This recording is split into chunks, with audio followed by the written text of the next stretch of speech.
vuelvo a comentar. El profesor Arturo Herrera Melo, doctor en psicología, en la Pulsana, en filosofía, las primeras parte de los grados académicos. Profesor Uri Márquez, de Ciencias del Lenguaje, de Puebla también, el profesor Vitsu Morales Huitzil, también de la Benemérita Universidad de Puebla.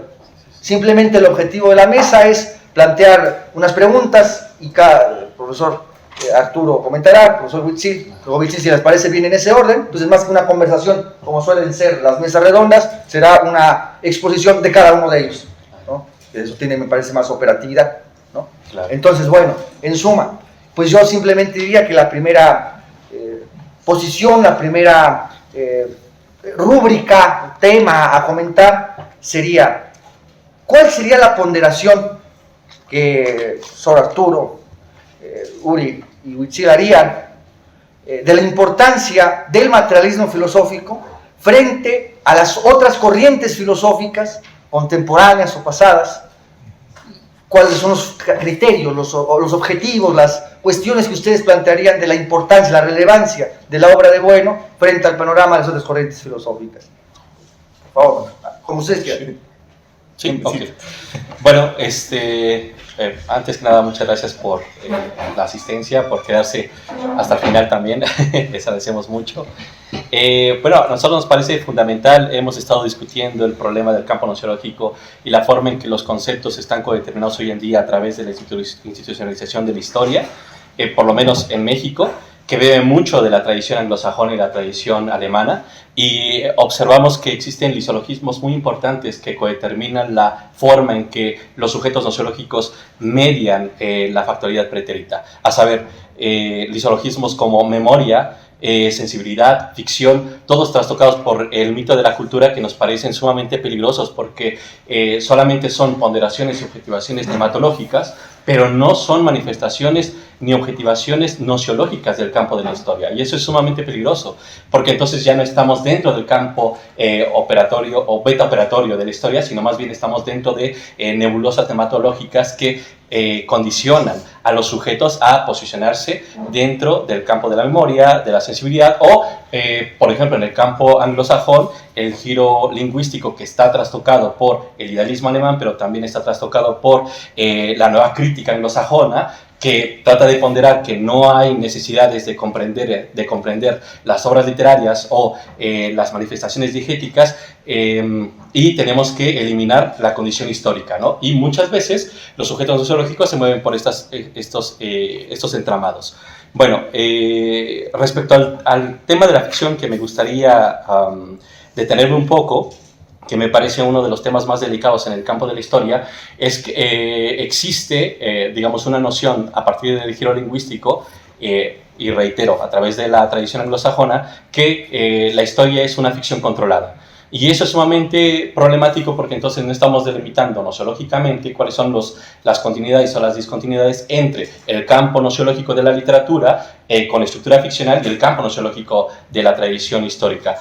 ¿Por qué digo que es sumamente complejo? Porque eso posibilita que pues existan autores como Heidenreich o Anker Smith con el ascenso a la tropología, o pensar que la historia y la factualidad histórica son tropologías encarnadas, ¿no? Pensar que el desarrollo histórico es una suerte de tragedia, una comedia, etcétera, etcétera, ¿no? Y ven a los agentes históricos como entidades ficcionales. No estamos negando, y quiero aquí hacer hincapié, que el campo de codeterminación, el campo nociológico de la literatura no tenga su complejidad. Se requieren conocimientos complejos para hacer también el desliz de las estructuras ficcionales. Por ejemplo, pensemos en un soneto heroico, ¿no? Un soneto heroico que es una construcción en endecasílabos que tiene construcción AB, AB, AB, CC, ¿no? Y requiere de una diégesis o una temática heroica para codeterminarse y objetivarse dentro de la tradición literaria, ¿no? Sin embargo, me parece fundamental hacer hincapié en que cada uno de estos elementos o cada uno de estos campos nociológicos tiene metodologías, tiene tecnologías y tiene operaciones muy delimitadas, y que no podemos estar pues trastocándolas como si no existieran discontinuidades entre ellas, o como si no existieran, si existe un campo de relación, como si ese campo de relación no tuviera operaciones que posibilitaran la codeterminación entre ellas, ¿no? Entonces, ya para cerrar, porque quiero ser breve en este punto, me parece fundamental el sistema filosófico de Gustavo Bueno, porque parece que en el campo de la historia hoy en día, gracias a estas cuestiones en relación a la memoria, en relación a la sensibilidad, en relación a que el campo nociológico esté más bien subsumido a las operaciones segundogenéricas del supuesto sujeto nociológico que está presentando una diégesis histórica, que debemos pensar que el campo nociológico también está trastocado por operaciones y coordenadas filosóficas que son sumamente complejas. Y voy a citar, para ya finalizar, la página 400 de España frente a Europa de Gustavo Bueno, porque me parece que ahí trata el tema de una forma sucinta, compleja, pero de una forma que criba y posibilita lindar el campo nociológico de la historia respecto a la filosofía, a una filosofía de la historia. La página 400 dice lo siguiente: un conjunto enciclopédico de trabajos de historiadores expertos en documentos solo puede dar como resultado una yuxtaposición que no puede equivaler a una historia global y que necesariamente tiene que ser filosófica, ¿no? ¿Por qué traigo a esta colación? Porque muchas veces se niega desde el campo de la teoría de la historia o desde la historiología que no existan basamentos o concepciones filosóficas, ¿no? Como si, porque estamos trastocados por determinadas metodologías en el archivo, determinadas metodologías respecto a las reliquias y a los relatos, no existiera un basamento filosófico que le diera inteligibilidad a nuestra narración histórica. Y eso es un grave error, porque por lo menos hay elementos o sustratos filosóficos que le dan coherencia a esa diégesis histórica. Y quiero finalizar con ello porque para nosotros, y es lo que hemos estado observando, que el hecho de que la academia o desde nuestras coordenadas en la nación mexicana estemos subsumidos a unas metodologías y a una nociología que proviene del campo anglosajón, pone de manifiesto la distaxia que proviene del campo nociológico, ¿no? Es decir, si no tenemos una filosofía potente que permita cribar las metodologías, las tecnologías y que permita codeterminar esos sujetos nociológicos dentro de la autaxia de la nación mexicana, no vamos a poder articular nuestro cuerpo político frente al campo anglosajón, ¿no? Y eso es sumamente peligroso. Y bueno, finalizaría con ello. Muchas gracias.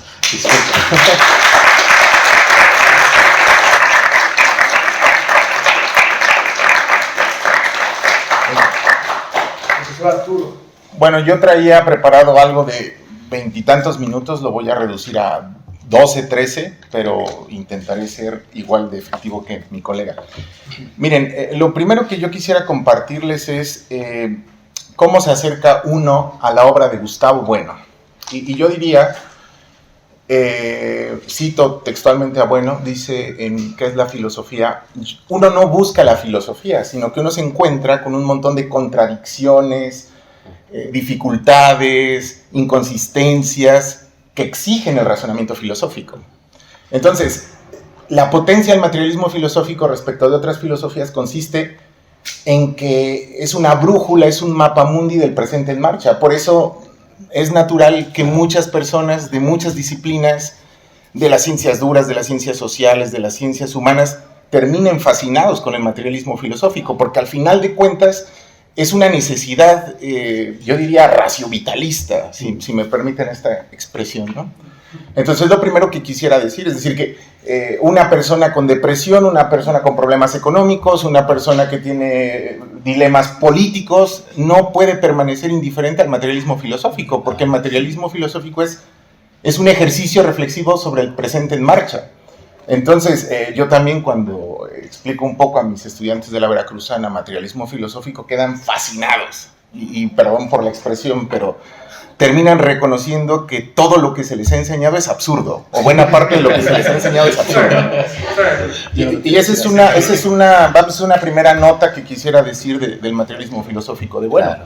La otra es que su potencia es abrumadora y que por lo tanto uno no puede permanecer indiferente. O sea, después de que tú lees al materialismo filosófico de, bueno, o quieres reformar la historia, o quieres reformar la psicología, o quieres volverte presidente de la nación, o quieres unificar España, ¿no? Es decir, o todo eso a la vez. O todo a la vez. Pero a lo que quiero llegar es que es la potencia creadora del materialismo filosófico. O sea, yo sé que nuestros colegas del otro lado del Atlántico han hecho del materialismo filosófico una posición más de discriminación, de criba.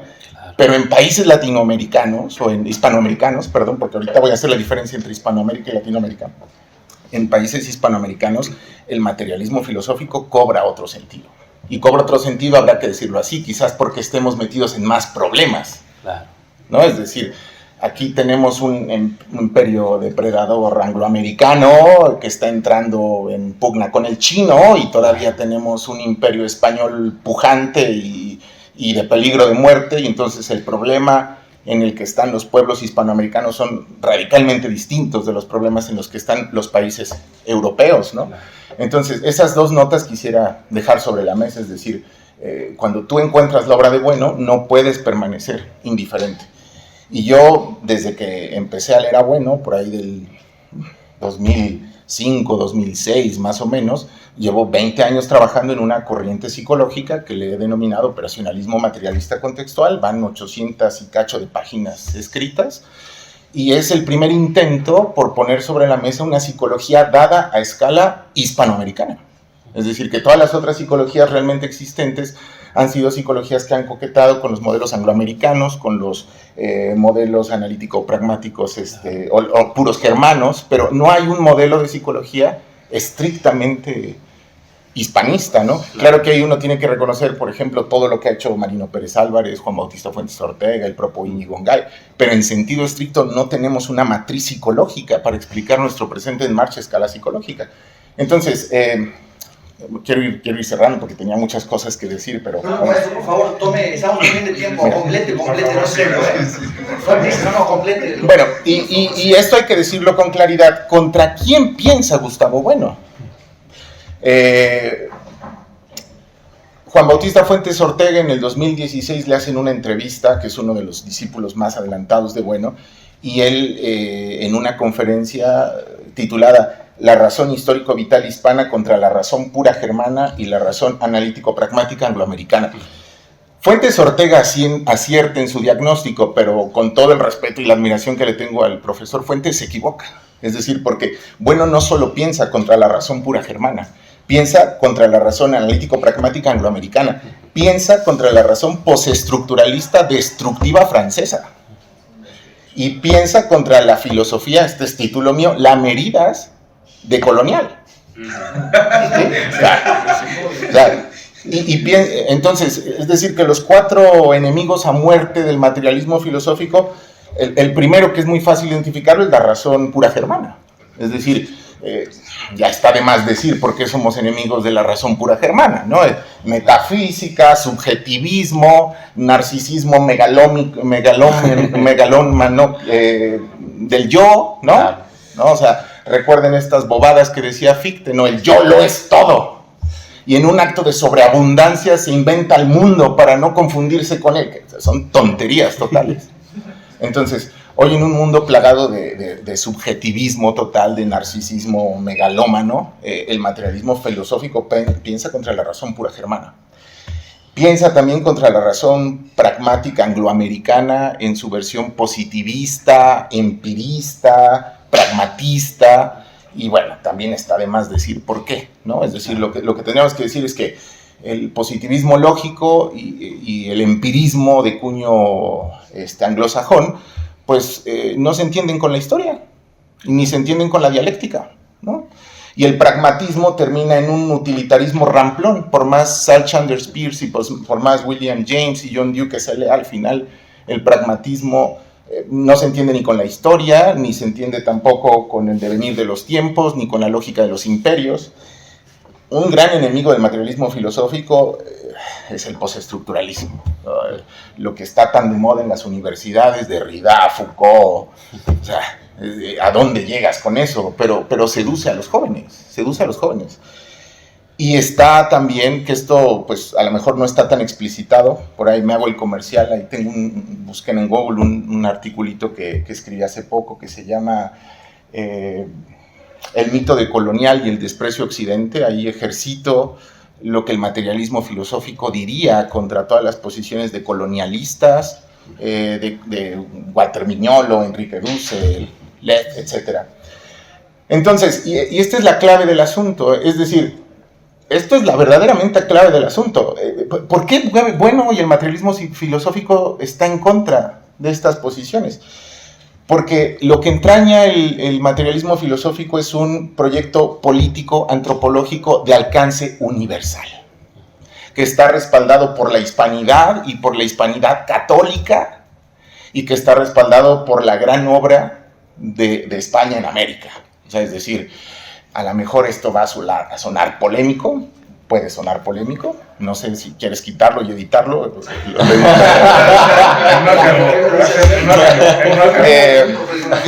Yo recuerdo que Salomón Malca, un biógrafo de Manuel Levinas, en un libro muy bonito que se llama, no recuerdo, El hombre y la huella, me parece, decía, Levinas lo que hace es llevar el judaísmo a escala filosófica.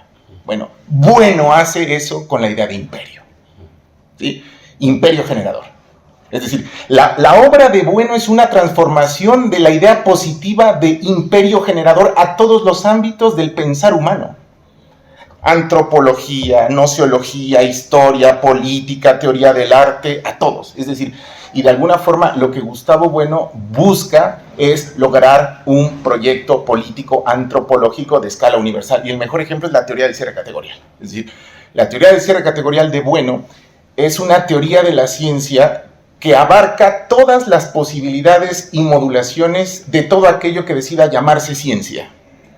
Desde las ciencias alfa operatorias hasta las metodologías beta operatorias, desde las ciencias más duras y positivas hasta aquellos intentos como la teoría de juegos, la jurisprudencia o el derecho o la ingeniería para constituirse como ciencias. Entonces, la visión que tiene Bueno de la ciencia es una visión omniabarcadora, pero también lo tiene de la historia, pero también lo tiene del arte y también lo tiene de la política.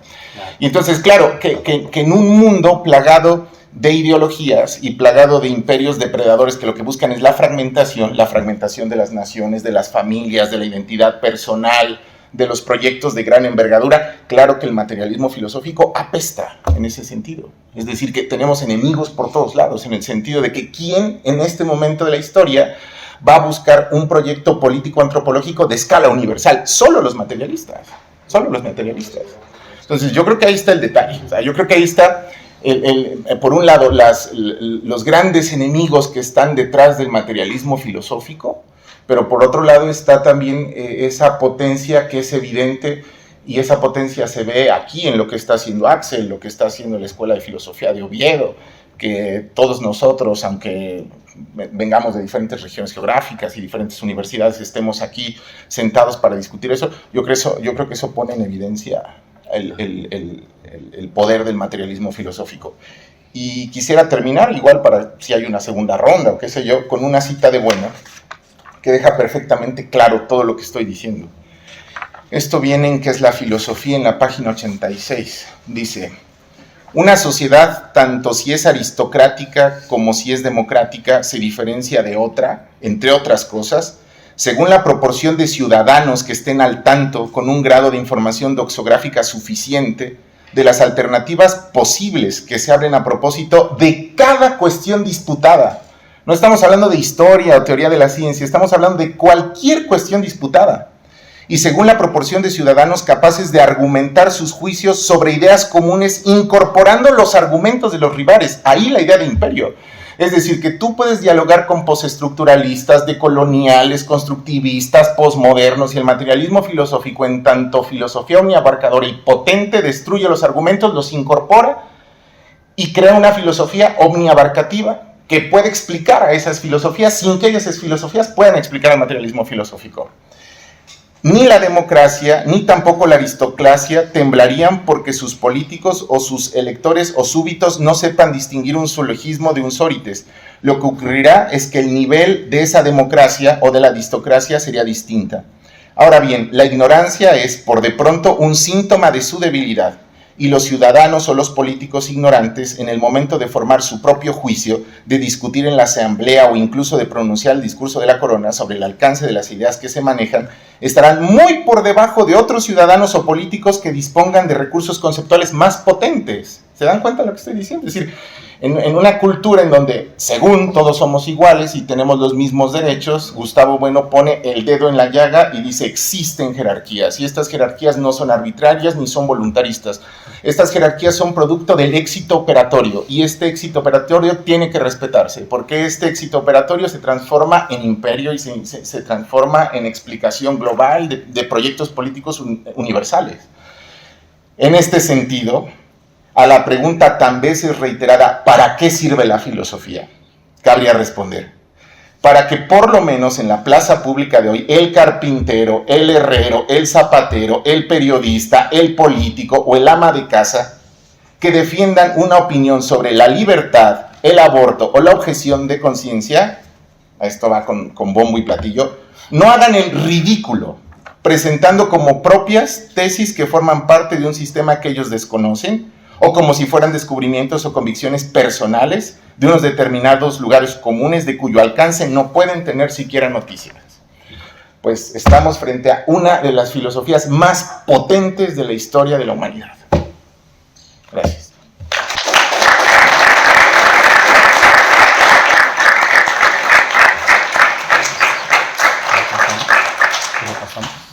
Ahí estamos. Sí, ok. Bueno, yo sí, seré quizá un poco asincrónico con respecto a esto, porque, digamos, también quiero informarles que hay cierto pesimismo con respecto a lo que vivimos, es decir, un poco completando la idea del imperio depredador, nos encontramos siempre en momentos de disputa, ¿no? Y bueno, también completando un poco la idea de historia, y en un sentido más específico, sobre todo teniendo en cuenta que la historia constituye un cierre y que esto es discutido por Gustavo Bueno en El individuo en la historia, un comentario a un texto de Aristóteles que hizo, referido a Poética, específicamente el parágrafo 1451b, sobre la discusión centrada sobre la calidad de la historia como ciencia, y bueno, esto ligado también a las problemáticas del pensar el término historiografía dentro de este cierre propio que es la historia. Bueno, nos encontramos en esas disputas, ¿no? Y bueno, por eso mi tono pesimista, o sea, lo hago explícito porque me parece que la disputa hoy en día, un poco completando esta idea, es lo racional frente a lo irracional, ¿no? La promoción de nematologías que se disparan desde este imperio depredador y por supuesto en las disputas que se viven actualmente a nivel geopolítico, y de las cuales también la historia y las discusiones que giran en torno al carácter científico de la historia no son ajenas, ¿no? Y por supuesto dentro de esto queda muy bien como reflexión la cuestión historiográfica, ¿no? La cuestión historiográfica y la cuestión historiológica y lo que tiene que ver con el carácter de la filosofía de la historia. Bueno, un poco recordando este comentario, un texto de Aristóteles, Gustavo Bueno, y esto también a colación con las tecnologías lingüísticas, porque esto también tiene que ver con las tecnologías lingüísticas. Gustavo Bueno cita un fragmento de Aristóteles, que es básicamente el que va a trabajar en todo el texto es extensísimo, y bueno, aquí hay que notar que en el texto original, donde se hace esta diferencia, que es la que quiere abordar entre poesía, como cierre específico e historia, hay una determinación interesante en esta tecnología. El problema es que en El individuo en la historia cita la traducción de García Vaca, pero no la versión original. Y en la versión original encontramos modos que son propiamente corresponden al aspecto gramatical que está enunciando Aristóteles, para hacer esta distinción entre lo que es propiamente el campo de la poesía y el campo de la historia, que es lo que a él le interesa, ¿no? Ver este carácter científico de la historia. Y él menciona un poco en ese sentido que la historia se ocupa de to enómena, es decir, los hechos, la factualidad, lo que comentaba un poco el doctor Bitsu. Pero la poesía se ocupa de hoi ange noito, y esto es interesante porque es la precisión que se marca a nivel lingüístico, está en modo optativo, no en modo indicativo. nuestras tecnologías lingüísticas en español, en inglés, en francés, no lo tienen, ¿no? O sea, no tienen este modo optativo. Tienen que recurrir a otro tipo de traducción para hacer este trasvase. Entonces, en ese sentido, también completando otra vez la idea, las tecnologías lingüísticas también están en esa disputa, ¿no? El exégeta también cumple esa labor, no solamente cuando hace una traducción de un texto antiguo, o también de un texto en una lengua moderna, y que debe verse también dentro de estas disputas geopolíticas, por supuesto, en las que estamos inmersos, y también y ya específicamente en estas coordenadas que es México, pensar, ¿no?, el carácter historiográfico histórico.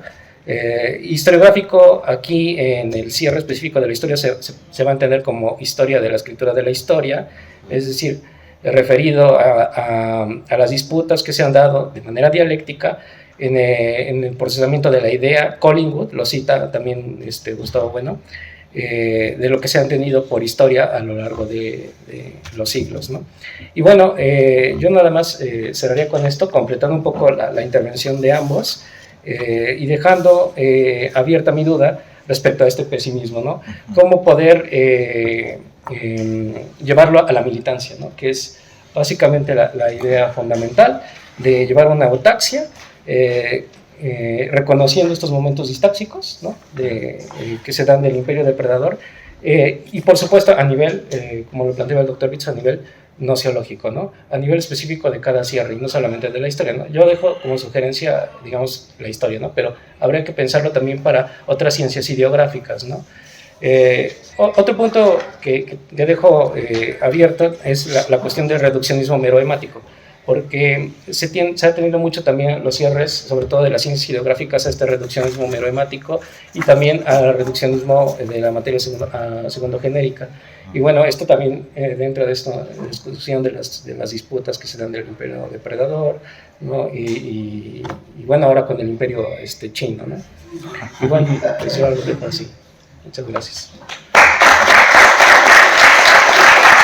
Estamos muy bien de tiempo, entonces no sé si usted por sus horarios pueda decir algo más, maestro Bitz o Uri, o quisieran... No sé, quiere Pues comentar. quizás O, 3 minutos que, más, 3 minutos más. Sí, algún cierre. Sí, pero si quiere, Bueno, yo dos cosas rapidísimas. No, pero completa Arturo todo lo que tienes pensado. Lo primero que podría decir es que somos muy afortunados por nacer en uno de los periodos de la historia más decadentes, en el sentido de que es el mejor escenario para el pensamiento filosófico. O sea, si nosotros partimos del supuesto de que la filosofía no es un saber de primer grado, sino es un saber de segundo grado, que surge a partir del enfrentamiento de un sinnúmero de contradicciones, yo creo que en ningún momento de la historia estamos en mejor posición para hacer filosofía.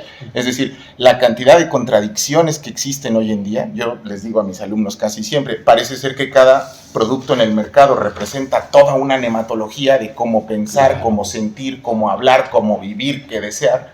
Entonces, imagínate el nivel de problematicidad hoy en el que estamos. Pero por otro lado tenemos un montón de saberes científicos, obviamente con diferentes grados de firmeza, históricamente acumulados. Sí. Es que es un deleite para el filósofo estar en este presente en marcha. Sí, es decir, si no hubiera tantas contradicciones y si no hubiera tantos saberes firmemente asentados, la filosofía no tendría sentido.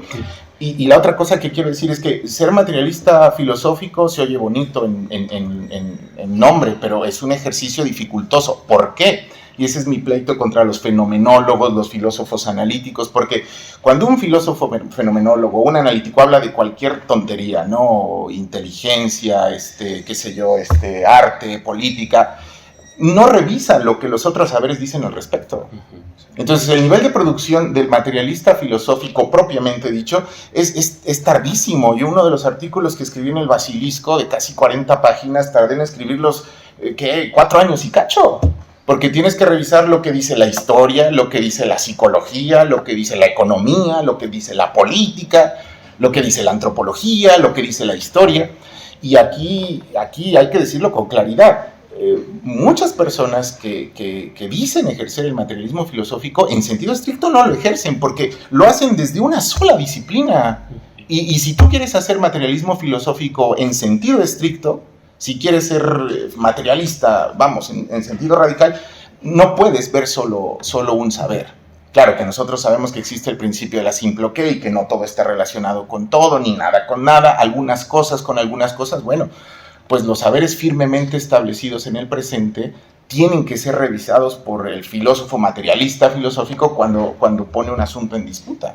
Entonces yo diría esas dos cosas, es decir, por un lado, si estás frente a una de las filosofías más potentes de toda la historia de la humanidad, estás en un presente en marcha sobreestimulado para la producción filosófica, pero también requiere una disciplina, vamos a decir, la estoica del que se dedica a la filosofía, para hacer filosofía desde estas coordenadas, ¿no? Yo a veces a muchos colegas, no voy a decir nombres, pero empiezan a hablar de materialismo filosófico, y yo lo que veo son puros reduccionismos, o primogenéricos, o segundogenéricos, o terciogenéricos, cuando en sentido estricto el materialismo filosófico buscaría por todos los medios evitar caer en reduccionismos y buscaría incorporar de una manera coordinada todos los saberes que sean relevantes para tratar un asunto en disputa. Eso sería como lo último que diría. ¿Quieres comentar? No se limite, tenemos de... Perfecto. Yo, respecto a lo que han comentado los compañeros, que me parece muy sugerente, hay algo que en el campo de la historia me parece sumamente interesante, que es precisamente las reliquias hipotéticas, ¿no? Creo que una de las grandes dificultades cuando el sujeto gnosiológico en el campo de la historia cuando criba estas reliquias y relatos, es precisamente porque gran parte de las codeterminaciones entre estas se encuentran digamos, disyuntadas por esas reliquias hipotéticas. ¿Qué quiero decir con eso? Que muchas veces el campo gnosiológico de la historia está subsumido a estas nematologías porque no puede contrastar de una forma más efectiva esas reliquias y esos relatos. Y eso es sumamente peligroso. La cribación, por lo tanto, de reliquias hoy en día parece inexistente, y lo que yo diría es que en el campo de la historia lo que se hace es cribación de relatos. O sea, que se hace cribación de relatos sin ni tener en cuenta las reliquias ni las reliquias hipotéticas. Y bueno, yo solamente quería tocar ese punto, que creo que era lo que me quejaba respecto a lo que comenté al principio. Y ya para finalizar, creo que ese tipo de cuestiones es lo que puede llevar a lo que acaba de comentar, en caer en un ejercicio de estructuras metafinitas, ¿no? Es decir, el campo climacológico llega a ser casi un monismo ontológico a través de un reduccionismo, ¿no? Exacto. Y ahí creo que es el gran problema gnosiológico, ¿no? Es decir, lo que habíamos dicho con el giro lingüístico, la ficción subsume a todo el campo gnosiológico de la historia, o el de la sensibilidad, o el campo mnemotécnico, ¿no? Como si la memoria hiciera per se pues conocimiento histórico, ¿no? Si así fuera, todos desde que nos levantamos, ¿no? ya podríamos desarrollar procesos históricos, ¿no? Y el proceso histórico es sumamente complejo. Darnos cuenta que a pesar de que estamos dentro de un mismo campo gnosiológico, ese campo gnosiológico está trastocado por diferentes realidades que deben ser cribadas de una forma compleja, y no objetivarlas desde una estructura metafísica, que eso sería el gran peligro de cualquier pensador respecto al materialismo filosófico. Bueno, sería eso nada más. Y bueno, vaya, sí, yo cierro diciendo que junto con lo que comenta el doctor Bitsu, también se encuentra un posicionamiento ontológico que, por supuesto, es incumbencia para el filósofo, ¿no? En la primera intervención de Axel, donde comentaba este reduccionismo monista, bueno, está muy presente en la historia, ¿no? Y por eso los comentarios al peligro de tener un tipo de historia, sobre todo en nuestras coordenadas de ese tipo, ¿no? Reduccionista, y que parte de una ontología monista segundogenérica, ¿no? Que ¿de dónde parte? O sea, hay que ver las coordenadas también geopolíticas de las que está partiendo, y qué es lo que está también en disputa a nivel político, ¿no? Y bueno, yo con eso cerraría. No, pues eso, pues lean materialismo filosófico. Y muchas gracias. Se quisieron autolimitar porque tiempo había. Profesor, mil gracias.